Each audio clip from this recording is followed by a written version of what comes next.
Yo, yo, yo. What's good, fam?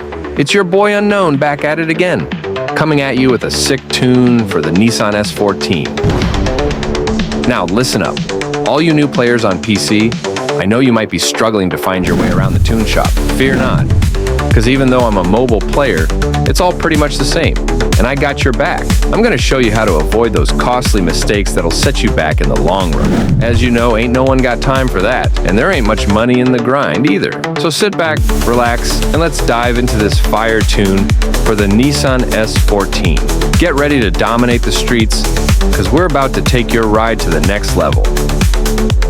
Alright, so, for all you newbies on the togue and CarX street, let me give you a heads up on these red striped lines you see outside the corners. These bad boys are what we call drifting channels, and they're there to help you start and finish your drifts like a pro. They're perfectly set up, so if you keep your wheels inside these channels, people following you can stay on your door with ease. And get this, for you experts out there, some corners even have additional lines outside the channels for those deep, mind-blowing drifts. So make sure you're paying attention to these lines, and before you know it, you'll be drifting like a boss, and your teammates will be thanking you for making their lives a whole lot easier. Alright, so we're heading to the tune shop, and let me tell you, it's crucial to make smart choices when building your drift car, especially if you're on a budget. Now listen closely. To get a decent drift car without breaking the bank, aim for all racing parts. Sure, it might seem expensive up front, but trust me, it's gonna pay off in the long run. You see, some cheaper parts can't be tuned-in upgrades, and you don't want that. Plus, even with ultimate engine parts, Nissan Silvias can still be weak and struggle with maintaining long drifts. So if you got the dough, go for an engine swap like an HQ 37 or 2 JZ GT, and use all ultimate parts on the entire tune. But if you're ballin' on a budget, stock is fine for now. To achieve maximum drift potential and control, prioritize upgrading your transmission. Grinding for the T50S Sports Swap is crucial, as it enhances torque significantly, especially in lower gears. This transmission is modeled after the T56, which is renowned in the real-world drifting and racing scene. Regardless of gearbox choice, ensure you equip racing parts. When customizing upgrades, mimic the suggested gear ratio pattern for best results. It's vital to maintain the final drive at maximum, as lowering it may improve fuel efficiency, but sacrifices torque and acceleration. Keep power as your top priority to dominate on the track. Repeat after me.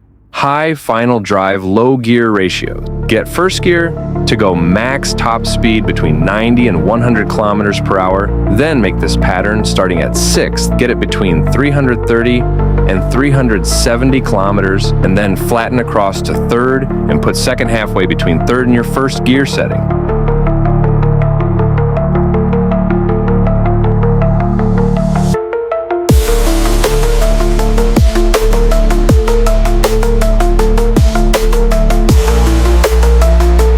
Keep your differential settings maxed out for optimal performance, as it will mimic the behavior of a welded differential with added versatility.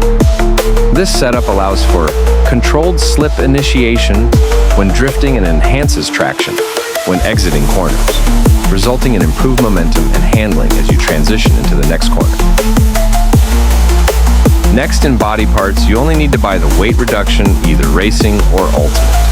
Go into settings and reduce the weight as much as you can afford. Put weight distribution to -5.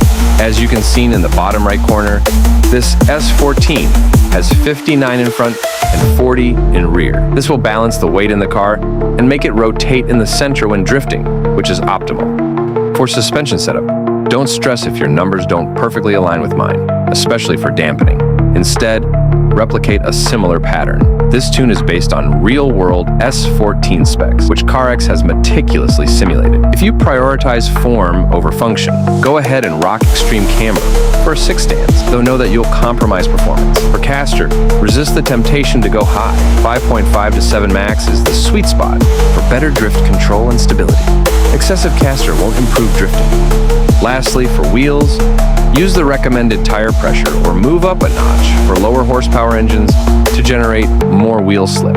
Higher horsepower cars should utilize zero stretch tires, while lower HP cars can opt for -5 or -10 for increased slip. Choose between 22, 40, 40, 18 and 24, 40, 40, 18 rim, depending on your horsepower. With this ultimate drift tune for the S14 in CarX Street, you're guaranteed to enjoy the ride. Beware of misleading tuning advice from self-proclaimed experts online, as CarX Street tunes are unique. It takes superior mechanical knowledge to tune properly, but don't worry, I've got your back. Stay tuned for more top-notch tunes, and I'll see you next time, door to door.